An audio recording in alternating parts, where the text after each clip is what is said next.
Hello. Hello. And welcome to Zodiac Sisters Life Cycles Yoga. This is the February video. We are recording this on the last few days of January. So welcome everybody. I am Sirena of Life Cycles Yoga. Happy to have you here watching. And I'm Tonja of myself. Of Life Cycles Yoga as well. Well, we're happy to be back. Thanks to everybody that watched our video for January starting into 2023 and saying goodbye to 2022. We are back this month. We hope to be back around the first of each month to present to you kind of a reflection on the month that has passed, and then looking forward into the month that is coming up. Yeah, so we just are ending January, which felt like, I don't know, a year in itself. Anyway, to me it did. What about you? Yeah, very full. January, super full. In January, we had, we started out January with Capricorn season, and then we shifted into Aquarius season on Friday, the 20th of January, with a new moon on Saturday, new moon in Aquarius on the 21st.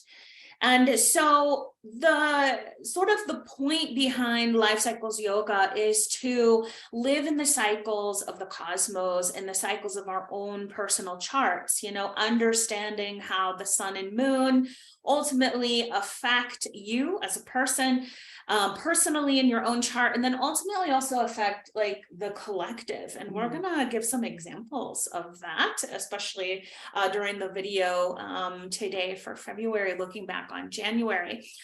Just living and checking in with the energy, the themes, the archetypes. And so, one thing that Tonja and I have been chatting about is doing some bonus videos, which would be a little bit shorter and can help explain a little bit more of the astrology.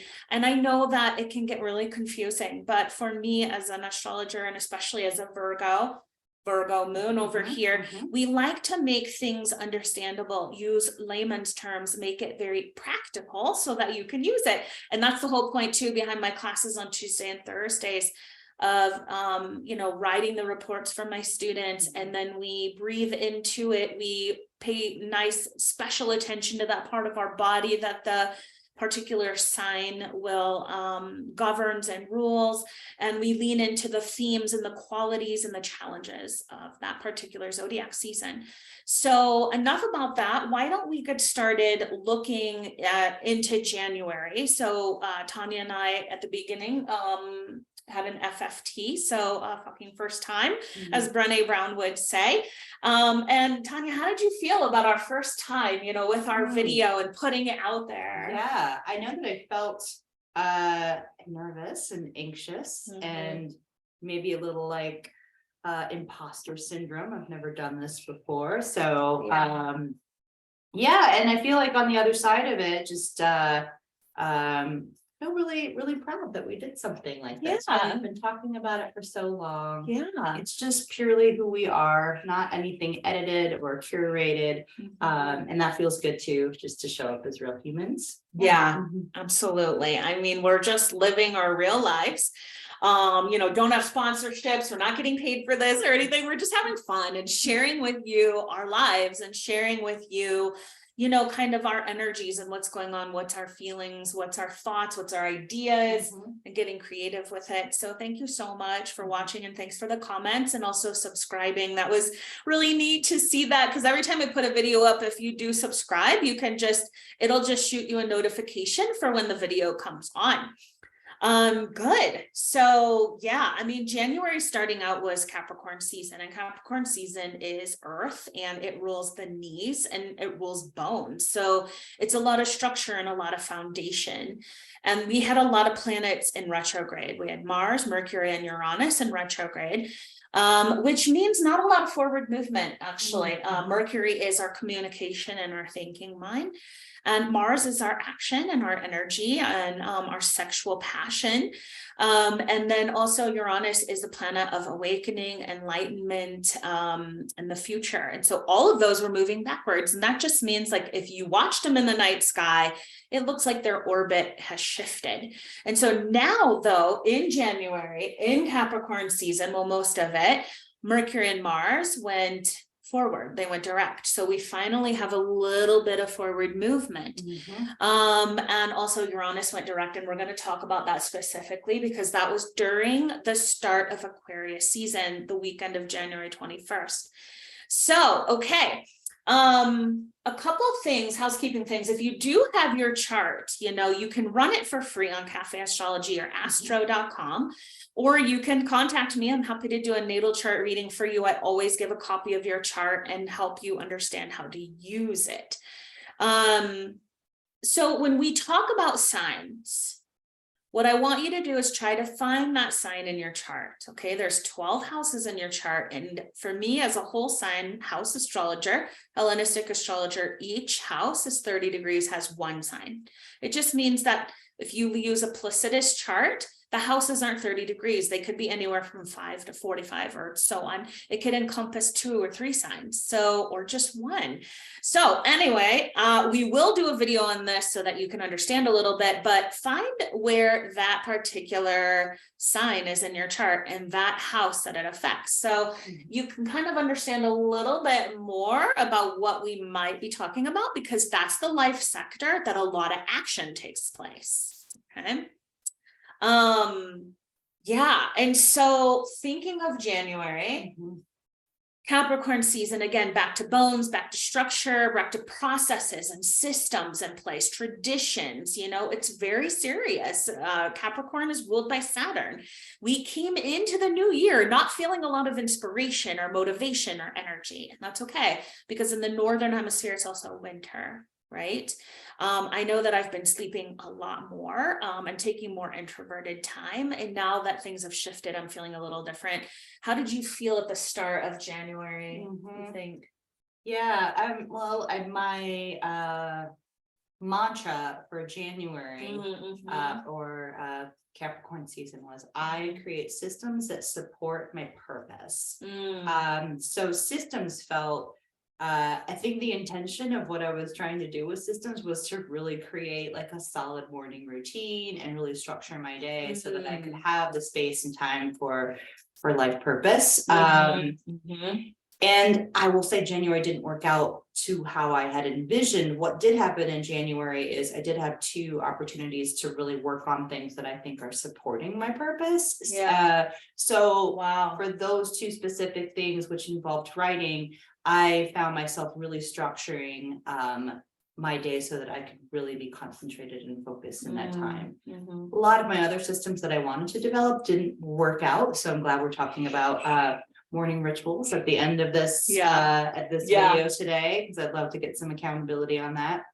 So systems feels really present for me. Yeah. Wow. And I love that you said connecting to your purpose. Yeah. Because Capricorn being ruled by Saturn, ruling the 10th house, is all about purpose. It's about your dharma in life.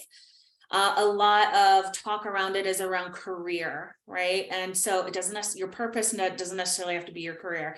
So just want to differentiate that, but feeling into that purpose of life, what really drives you, how you show up in the world, and putting that routine in place, you know, the systems and structure. And that's one of the themes that we're going to talk about here on our video is ritual or routine. And that is a huge part of Capricorn too. And a lot of, and the earth signs, like I think about ritual and routine being sacred.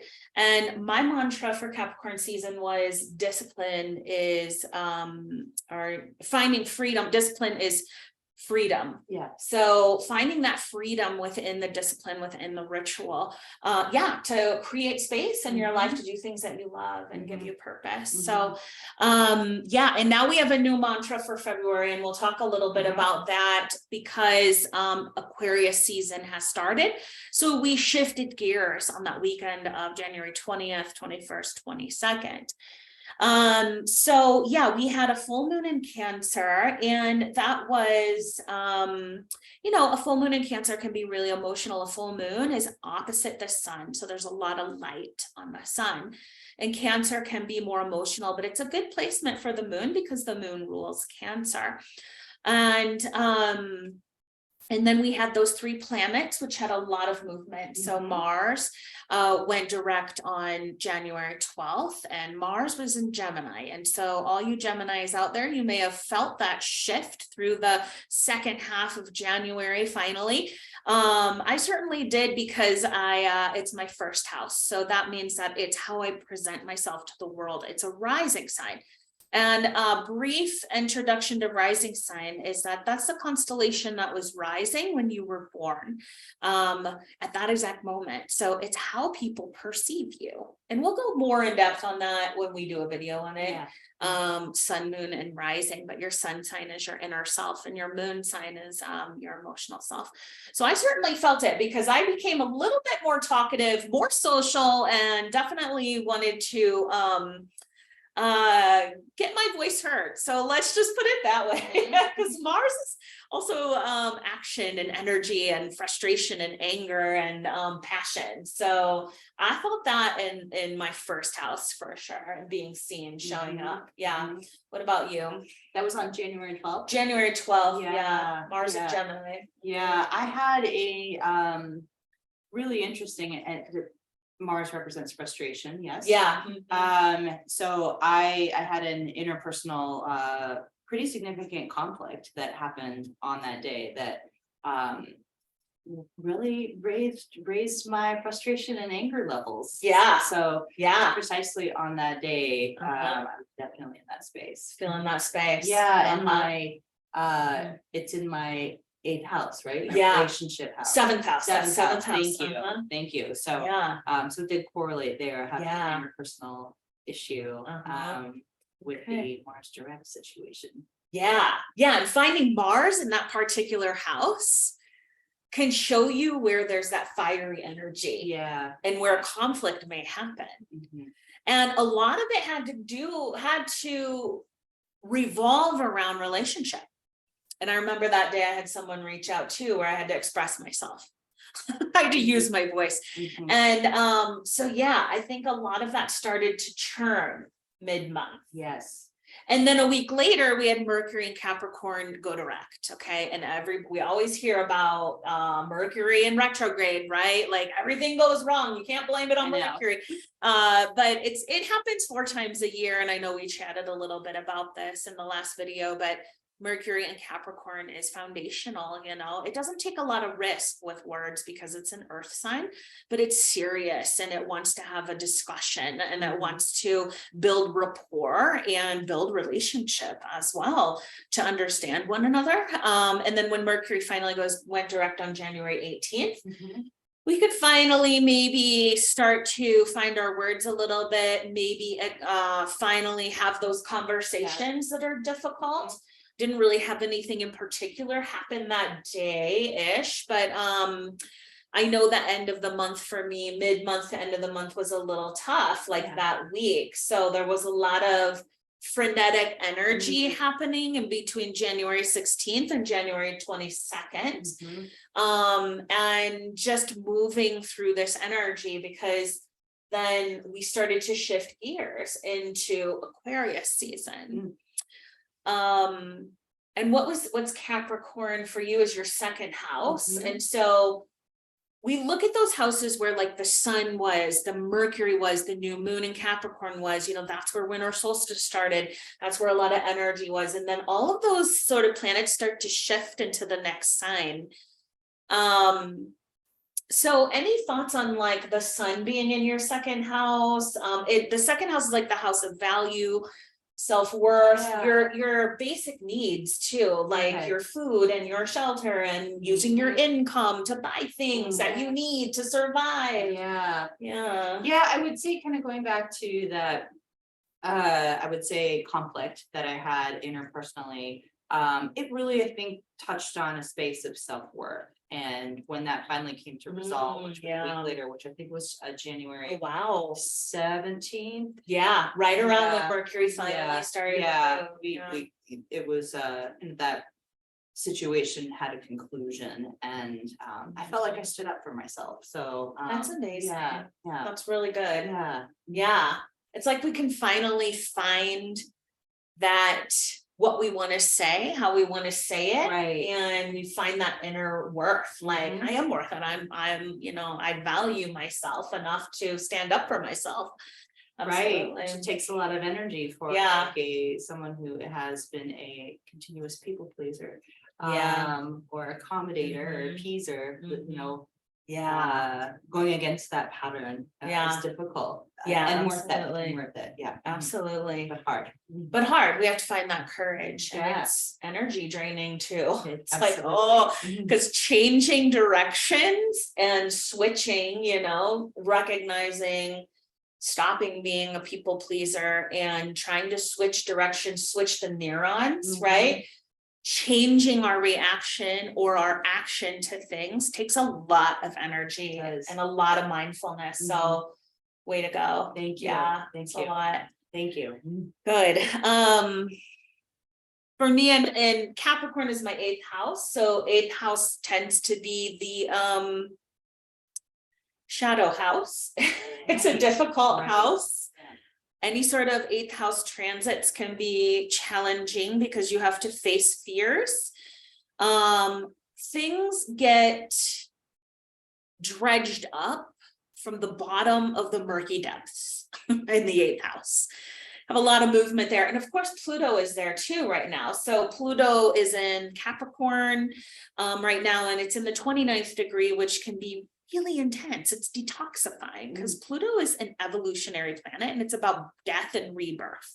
It's going to shift into Aquarius in March. So we're going to have a lot to talk about for March, but because March is a big month for movement.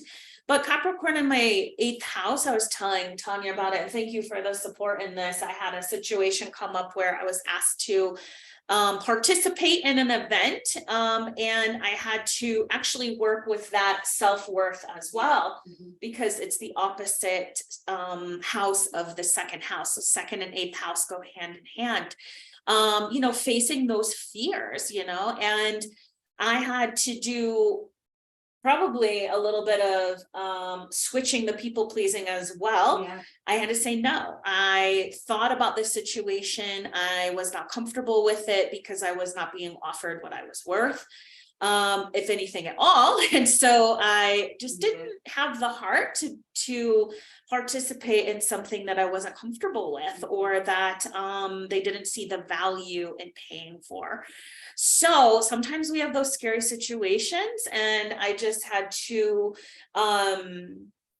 have some deeper, darker conversations, not only with myself, but deeper conversations with the other person as well. And this happened the 18th, 19th, and then the 20th. I finally gave an answer of just no, thank you, and moved on. But also that was a huge weekend. The 20th, when the sun moved into Aquarius, the 21st was the new moon in Aquarius. And then the planet that rules Aquarius, Uranus, went direct. It shifted gears. It was an intense weekend. Everybody I was talking to, a lot of things that happened in between the 17th, 18th to about the 22nd. There were 2 mass shootings in California that were really big. I think the week before too, like leading up to this, there were a lot of mass shootings. There was a lot of weather events. Uranus is in Taurus, so it rules like weather events, because Taurus is sort of like the natural world. It's the weather, it's earthquakes, it's oceans, it's snow, it's everything that has to do with weather.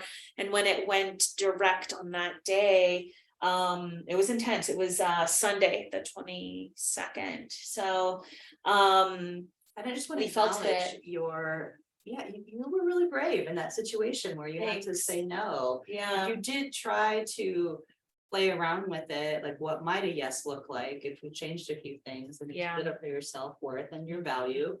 And there was a situation where she was being challenged too. So it wasn't like you were just stating your boundary. They were continuing to say, well, what about this? And what about this? And so thank you. That 8th house is a boundary challenger for sure too. And it was scary. Like, I hate to say no. I'm always like, yes, I'll do whatever. Let's do it. Because I'm excited about it. But I really didn't feel the energy or the exchange was healthy. So, and I really appreciate your support in Yeah, that. you got it. Got coached through some things. So that was big for me, big movement. Yeah. And so, moving into Aquarius season, did you feel into anything in particular with that weekend at all? Do you remember like the 20th, 21st, 22nd? It felt electric, unhinged. I think you and I were talking about unhinged, and you saw a fight that day. Yeah, Something was going on. That was on the 19th. It was a Friday night. I love to do my grocery shopping on Friday night. It's the best, like at 8 p.m. No one's there. Yeah, so good. Anyway, so I went to I will put in a plug for Natural Grocers. They're amazing. So I went to Natural Grocers on Friday evening, and I could hear some commotion before I even got out of my car. Yeah. And as I got out, I saw there was a altercation going on between 3 people yelling some pretty really nasty things. And then physicality, they broke out in a physical fight. Police came, and it was intense. I could feel sort of that energy. Yeah. Wow. Absolutely. Uranus, like, really, well, Aquarius season, I think I wrote in my newsletter, is about rebellion, and freedom, authenticity, being your unique self. So this shift, I feel sometimes it can go really negative, right? With like violence, and especially with Mars going direct a few weeks before, really wanting to, like, I don't know, like the electricity is almost too much to handle. Yeah. Where it's like, I want my freedom from this situation. I'm upset. I just want to be me. I want to be, I don't know. I just want people to hear me. I want people to see me. That's not just what Aquarius season is about, but that weekend was big. I mean, with Aquarius season, then we can start to feel like shaking off January, like shaking off Capricorn, where Capricorn is serious, and usually we start the year like wanting to follow a new routine, a new ritual. We want to work out. We want to work on our goals. What are the next steps? There wasn't a lot of energy for that because of so many planets reversed. And then it's winter, so we're tired and we're resting. We don't have a lot of energy anyway. But then here comes Aquarius season, and like, bam, here I am. I want to rebel. I don't want to follow the rules anymore. I just want to do whatever I want to do. And I felt that I had a situation happen as well. But so should I chat about that? The school situation? This is kind of funny, actually, in a way. Yeah. I mean, it was your rebellion coming out. Yeah, I feel a little bad, but because it was kind of a tough day that day, it was Friday, kind of a tough day for my little one, and I were chatting about school and talking to her teachers and stuff, and then a situation at school where, oh gosh, she didn't want to take the breakfast, but they were kind of like making her take the breakfast. And then I said out loud, your rules are stupid, because the breakfast attendant told me that it was the rule. But it was funny. I think it was Thursday or Friday, but like, it was such a typical situation between Capricorn, these are the rules, and Aquarius, your rules are stupid. Yeah. But it's hard. Like, I understand, and so I, just clarified the rules at school, found out what the kids can do with extra food, but I had to take that next step to like apologize. I was embarrassed. And also just, question the rules. It's okay to question the rules. It's okay to find out why the rules are in place and maybe what you can do to help, and it's just was such a big shift, and I felt that it was palpable for me in that energy and my expressions and questions. But that's life, right? We live and learn. We're human.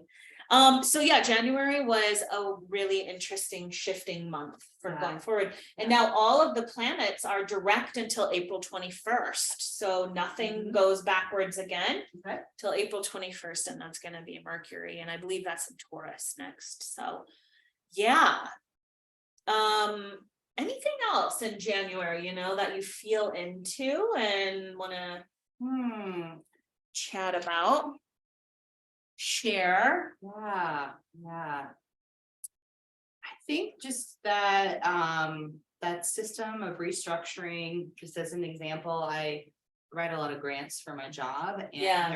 I mostly enjoy that piece of my job. And I have typically had this MO where I need to just kind of almost destroy myself in the grant writing process, just like write until as much long as you can, work, have your meetings during the day, work on all the writing at night, which really doesn't support my basic needs when I move into that place. It gets the work done. But so with this new grant that I worked on in early January, I really set new structures around, so I could be in this space on purpose, but then I could also leave it on purpose as well. So I was in these writing blocks of 3 hours, no more, and I only did it till 6 p.m.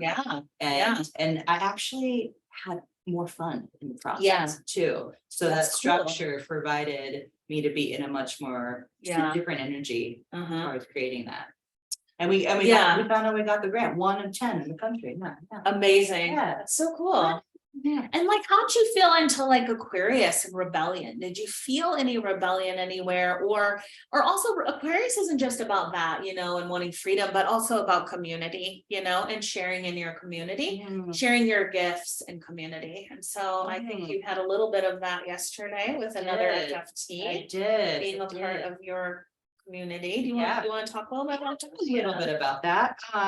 Yeah, so I did something for the first time. Very first time, I was asked to write and lead a sermon at my church that I go to.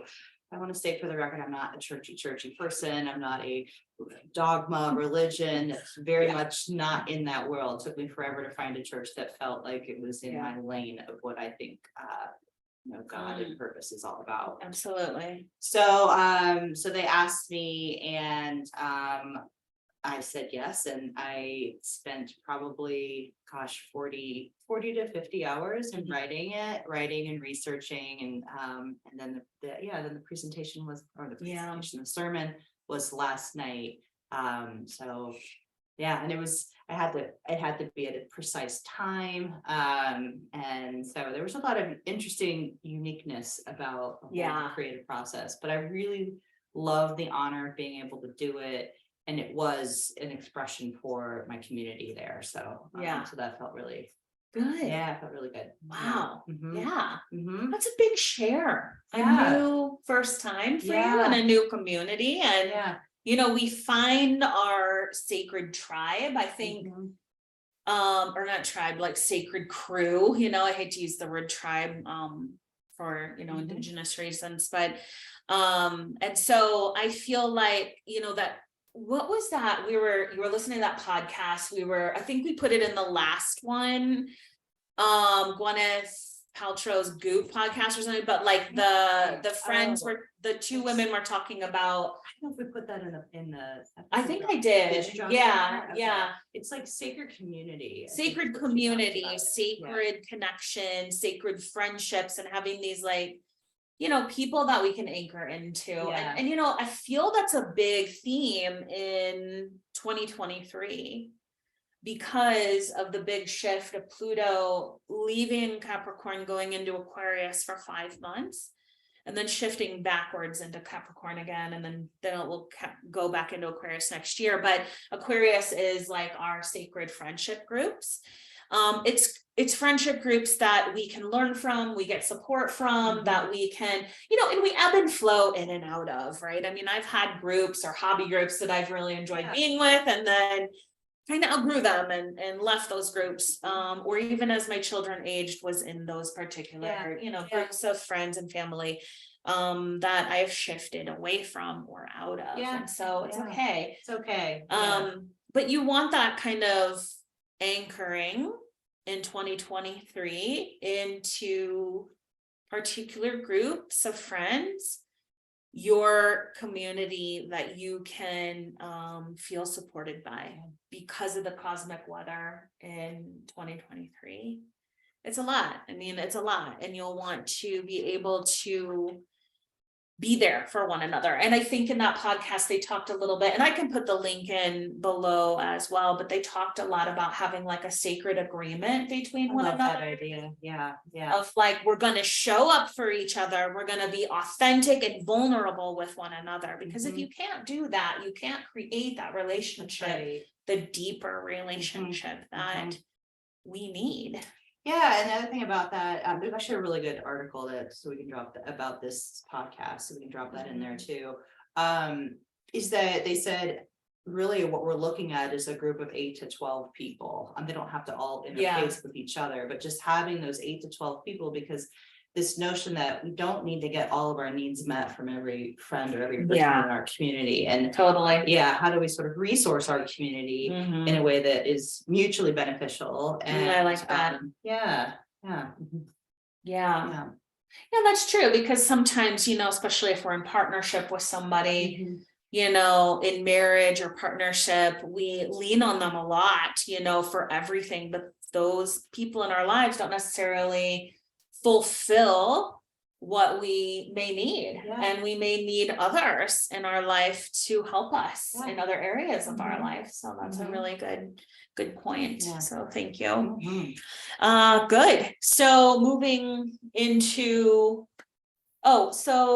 we mentioned a little bit about the bonus videos coming.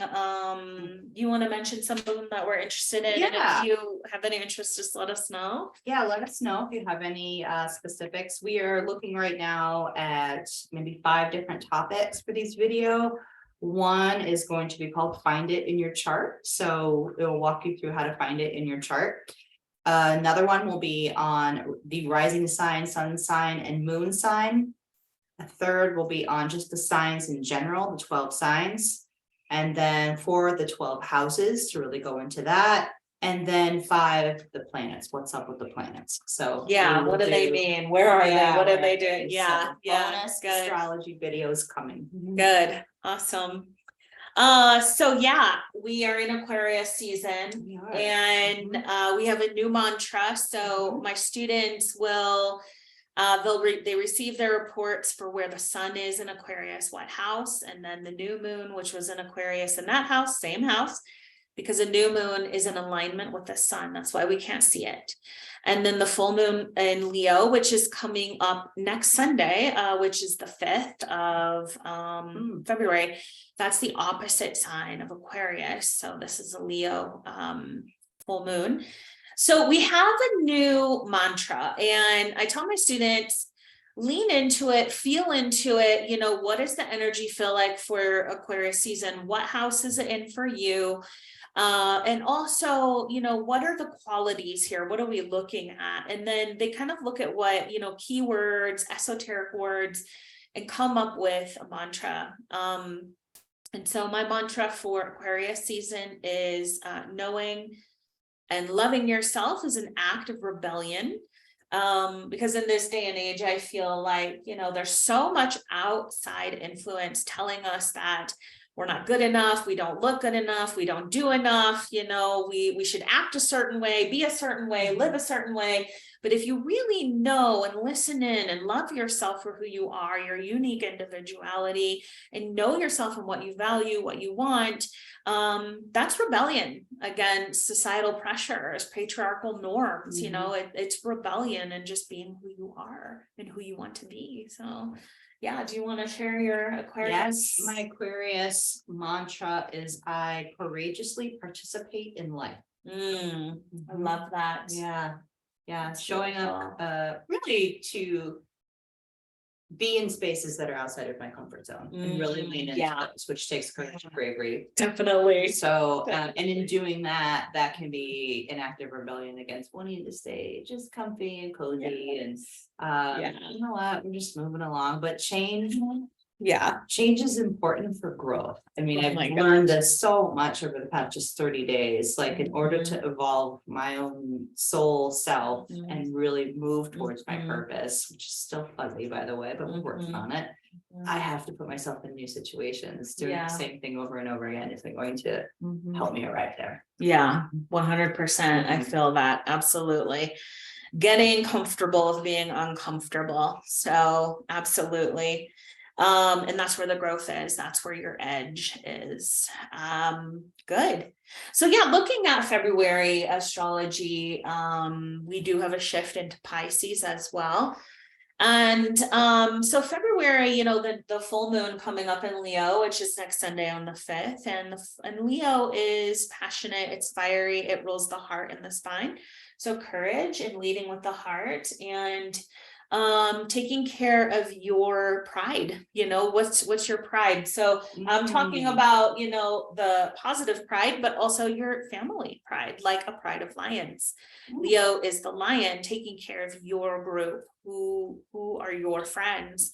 And it can be fully emotional because there's a lot of light on the sun. It's also fire, and a full moon brings out more extroversion, and we can see a lot more movement with that and courage. So, you know, let's see what kind of develops through that full moon. So find Leo in your chart, and that full moon is happening. Full moon also represents kind of a letting go, like a shifting, a surrendering, because it's in between the new moon phases, and the new moon is like a whole phase of the moon of where you're working on that new intention.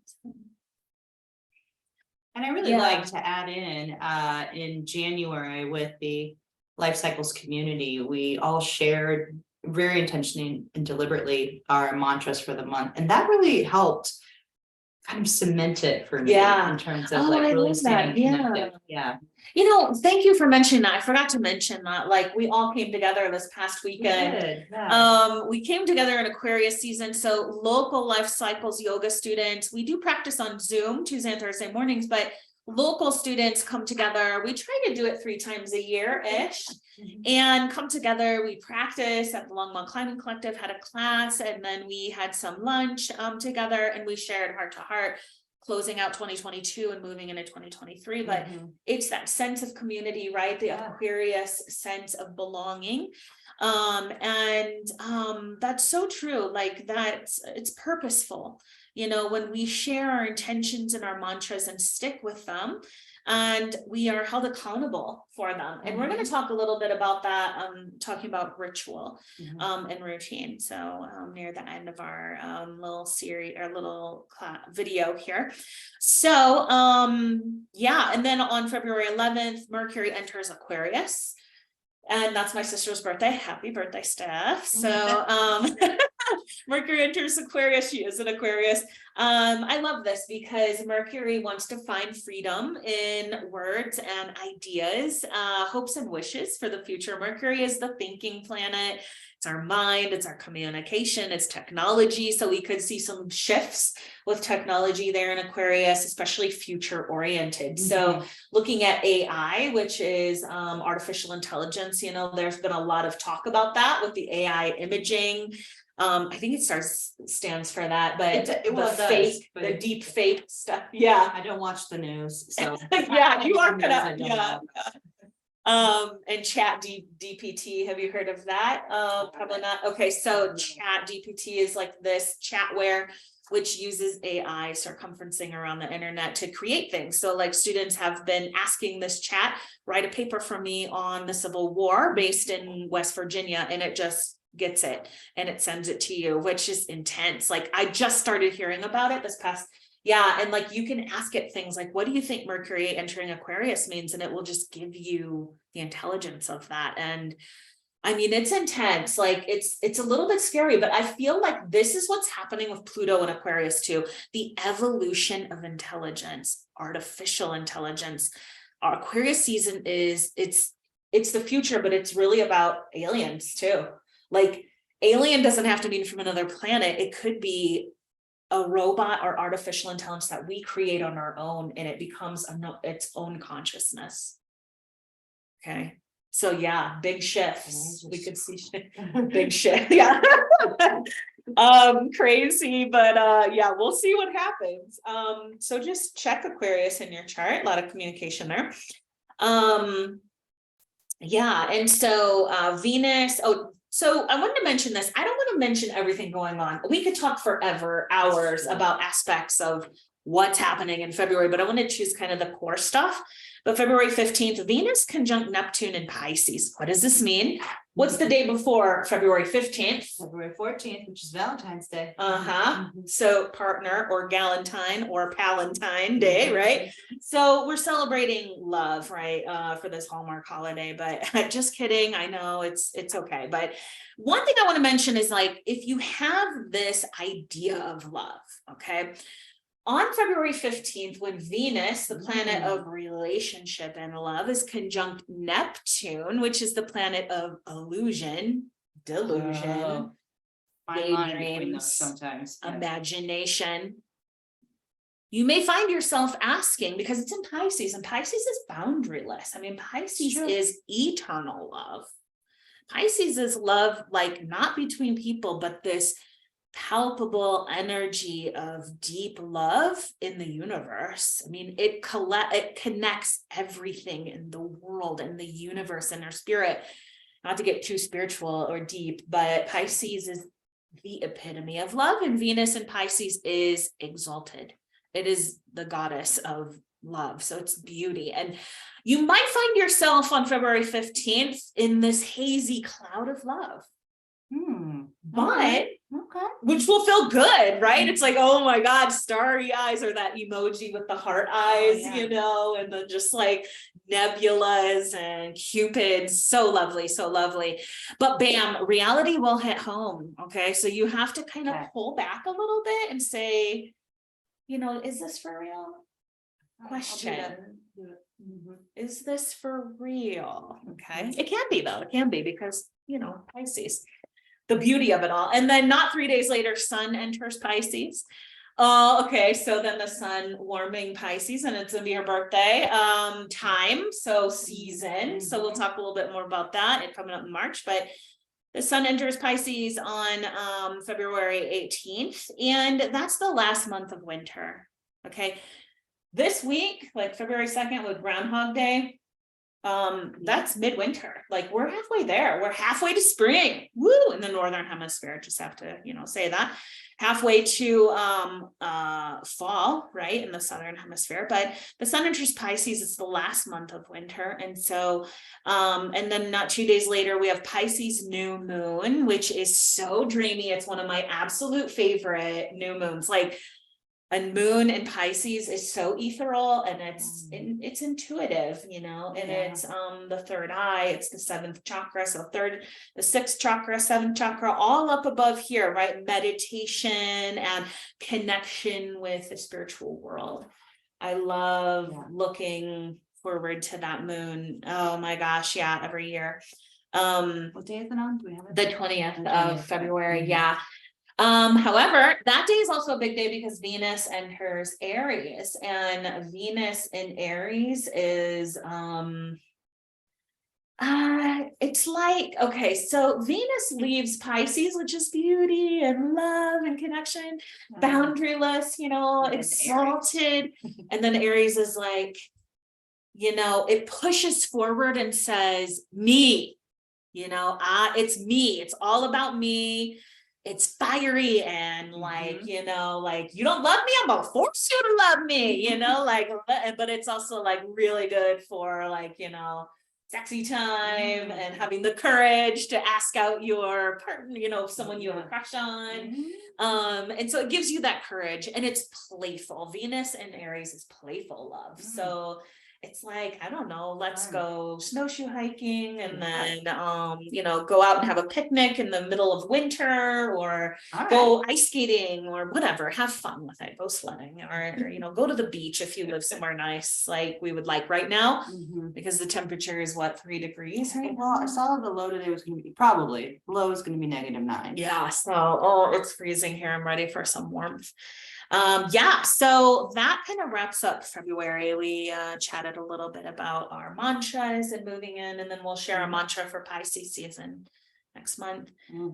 How are you feeling? Good. Should we just name our mantras one more time? Yeah, go ahead. My mantra for Aquarius season is I courageously participate in life. That's awesome. And mine is knowing and loving myself is an act of rebellion. And and one thing is we write it on our mirrors, our bathroom mirrors. Do dry erase markers. Dry erase markers are amazing. You just wipe right off. That kind of brings us into this idea of ritual, routine. How do we come back? How do we change behavior? How do we stay in the flow?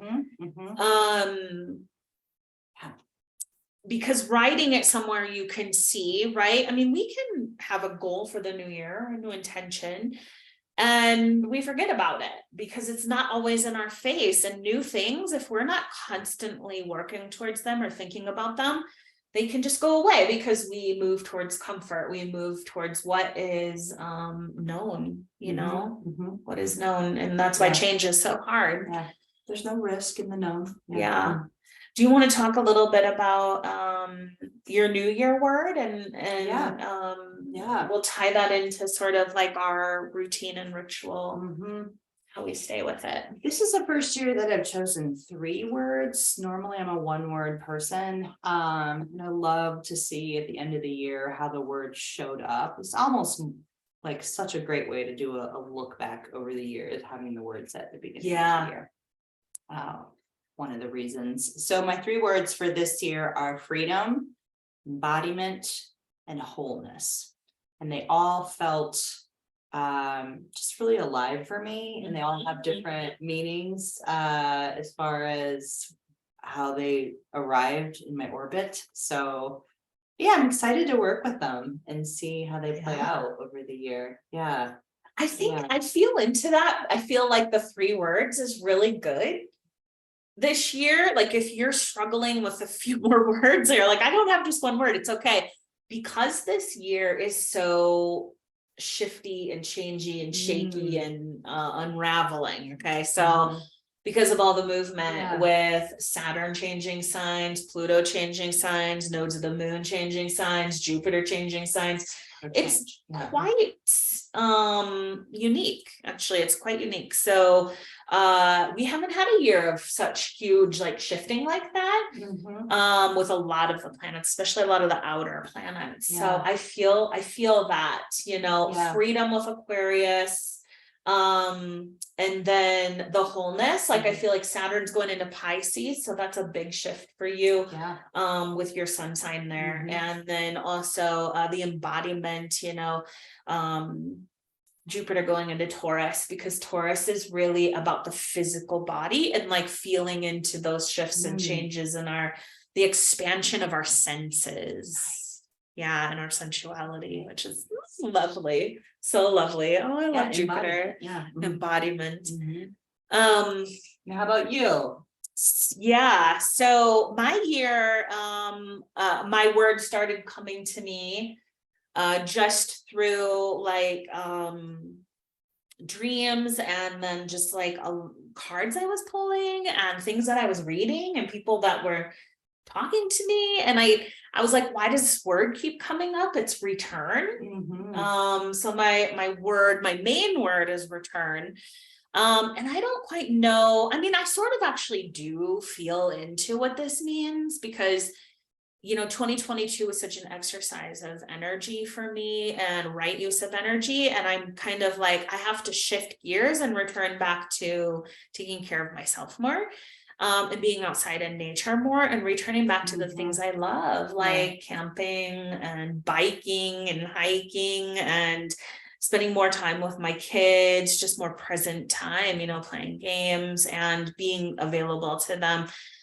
Instead of busy all the time, right? Busy, like work and engagements and workshops and writing books and doing conferences and stuff. And I said that I don't feel like doing any conferences this year and all that. So I have been saying no to some things, but then also I found out two of my favorite conferences aren't happening this year. So it's almost like feeling into like that energy, like maybe everybody is feeling like, I gotta take a step back this year. I need some space, you know, to breathe, to heal. You know, my nervous system has been shot, so I'm really taking care of that.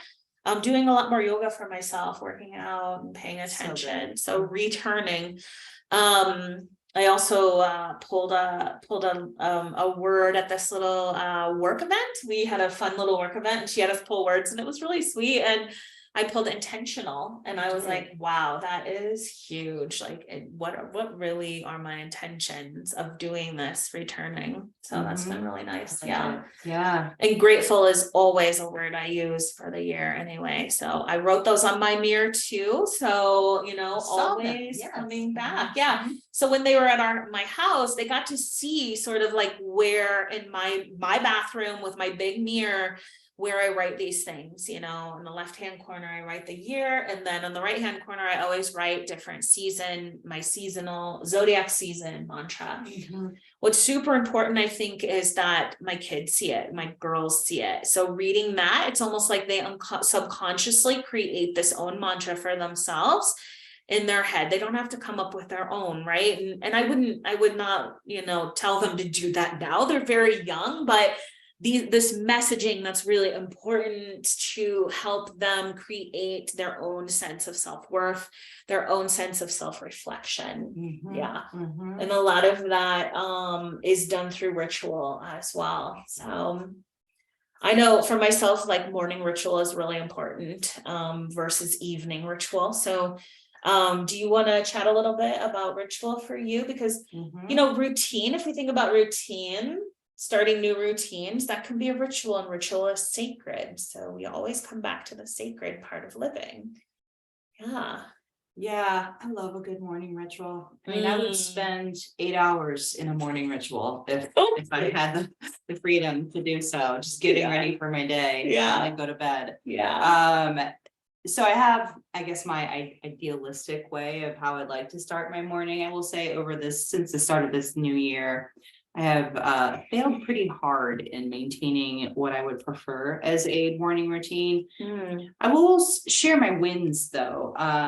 I feel grateful that I have removed the snooze button from my phone. So I do typically wake up right now around 5:30, but sometimes I always set an alarm just to make sure for work days. But I have been in a habit before of setting snooze. So I just took the snooze feature off my phone probably a few months ago. And that's been really good in getting me out of the bed. I also have my phone on the other side of the room. So that also has been super helpful. And because I love mornings. So I just have to, kind of have those cues to remind me, you love mornings. But yeah, I would love, I'm also playing around with, I would say this is more of a win of not checking my phone for the first hour after I wake up. I really think that energy, even just one check actually sets the buzz and the busy of like the active mind versus, I just think it activates that left brain, and I want to be really right brained in the morning. I love that. I never thought about that. So right brains are more creative, feminine energy, and our left brain is more action, masculine energy. So but I love meditation in the morning. I'm super into breath work now. As you know, I'm going to be certified in something called vagal toning breath work shortly. And so I do that, and I'd love to get my workout in the morning, and then also nice.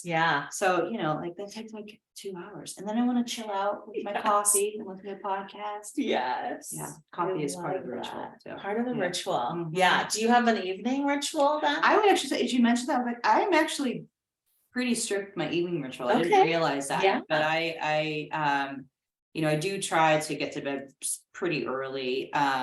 But I make sure my kitchen is clean. Not like super clean, just kind of orderly. Orderly, and I fill up 1 glass of water so that it's ready to go in the morning. Oh my gosh, so do I. You think of that as like ritual. Interesting. Then it just takes me like, I have to make a cup of tea and put it by my bed.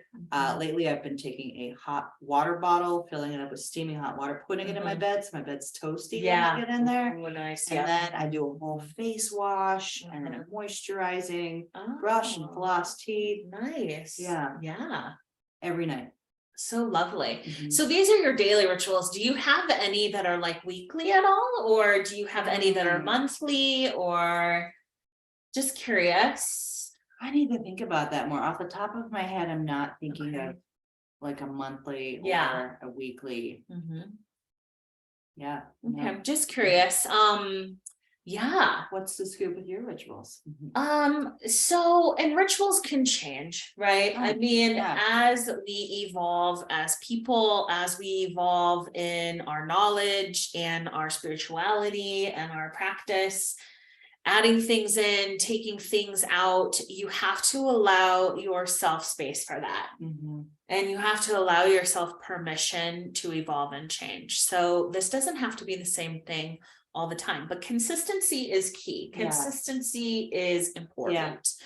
In order to set the tone for your sacred living. Really.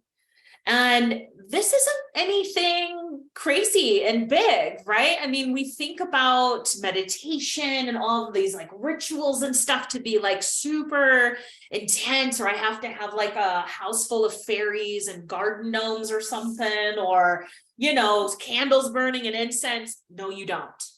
Your ritual could just be coming downstairs and getting a cup of coffee and reading a poem. It doesn't matter, you know, but what is the next right action for you? How are you fulfilling your life? How are you starting your day? How are you starting your week? And I think about this a lot because, you know, as I tell my kids, attitude is everything, you know, and like, considering how you start your day, if you're starting your day on the news app and you see a mass shooting, or you see that you know, an earthquake killed 400 people, like that's really hard. Like that's a really difficult way to start your day. How do you anchor into you first?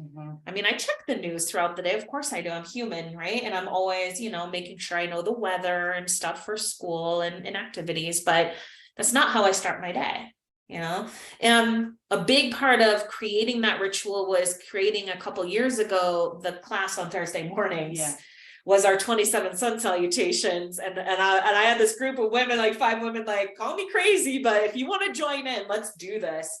Every Thursday we showed up at 6 a.m. on Zoom and did 27 sun salutations. Some of us laid in our mat. Some of us stayed on our knees.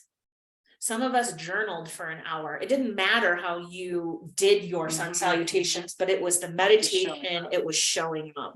It's the consistency of showing up for yourself, for your routine and your sacredness. And that really pushed me into more of like valuing my mornings as well. I'm also a morning person. So for me in the mornings, I really want to get up early before the family, and I have a tarot journal, ritual planner, ritual society, which I also teach for, teach yoga for. It's a fantastic journal. It's like daily journal where you pull a tarot card. So I always pull an oracle card or a tarot card to read about the energies of the day, set the tone for the day.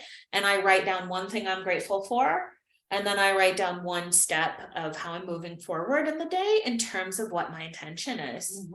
Acknowledging my year intention of return was one step to returning to myself, you know, and sometimes it's 10,000 steps. I'm aiming for 10,000 steps outside. Or today was journaling, some journal questions, you know, sitting with myself in that moment, but taking that time. So that's my ritual. And then also, you know, my water, I always prepare it at night with electrolytes. I always drink 32 ounces of electrolyte water in the morning before I have coffee.